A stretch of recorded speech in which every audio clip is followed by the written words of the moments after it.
Have you ever been in a situation and didn't really know what to say to someone? Well, today we're going to change that. My whole life has been based around communicating.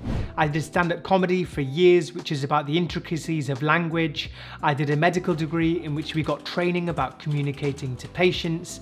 And I used to debate internationally all over the world in which you had to try and get your point across. I also have quite a keen interest in it. I've read a lot of books about communicating and I've done a lot of my own research. In this video, I'm going to talk about some simple techniques that you can use to communicate better. I'm not going to talk about vague things and theories. I'm going to talk about practical things that you can do and use today to try and increase and improve your relationships with people. This is for anyone who wants to be better in social situations, for anyone who wants to improve their relationships with family, with friends, with colleagues, anyone who wants to become a better negotiator and salesperson.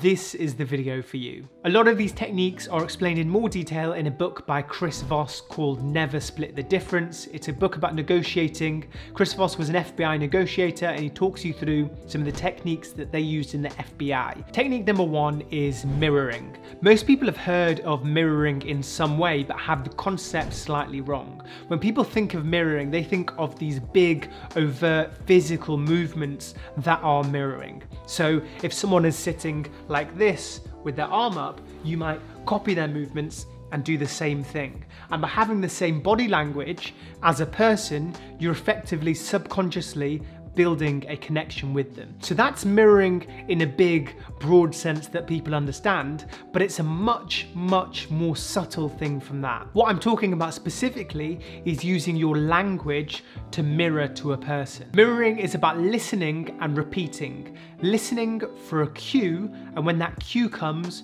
repeating that cue back to the person. When you echo that cue back to them, it shows that you've been listening to what they've been saying, and it shows that, you know, we're the same. We are using the same language, we understand each other. I'll give you an example. Someone says, I've not been sleeping very well recently. I've had this back pain and it's making me really worried.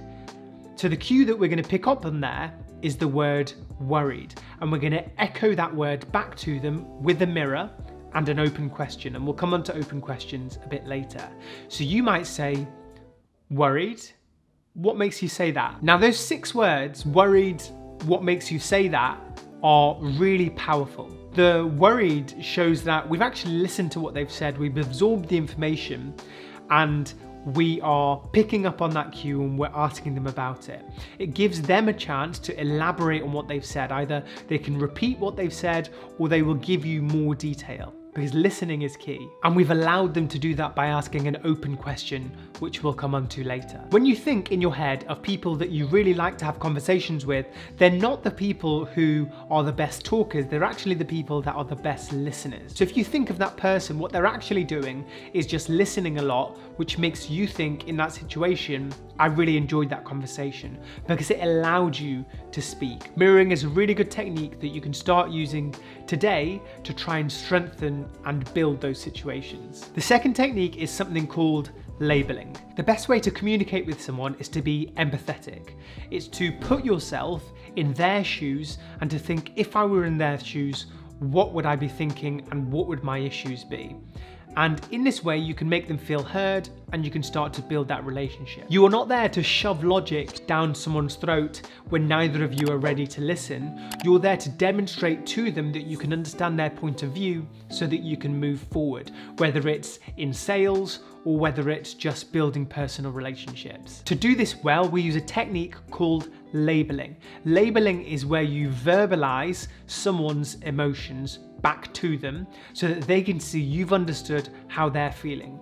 It usually starts with, it seems like, or it looks like. For example, it seems like you really like the car, but you think the price is a bit much. And it makes them think, they've understood my problem, that the price is too much. And it's given them opportunities to elaborate on the situation. Labeling is particularly useful if you're struggling to agree on something and it's getting a bit heated and you need to show the other person that you understand. A good label in that situation is, it seems like you think I'm being unreasonable. It shows the person that you understand their point of view and allows that dialogue for them to elaborate further. So if you're ever in a situation where you're not necessarily agreeing, try and throw a label in there and see if it changes the dynamic. The third technique is listening. Listening is highly underrated, and we've already touched on it a bit in the mirroring and the echoing already.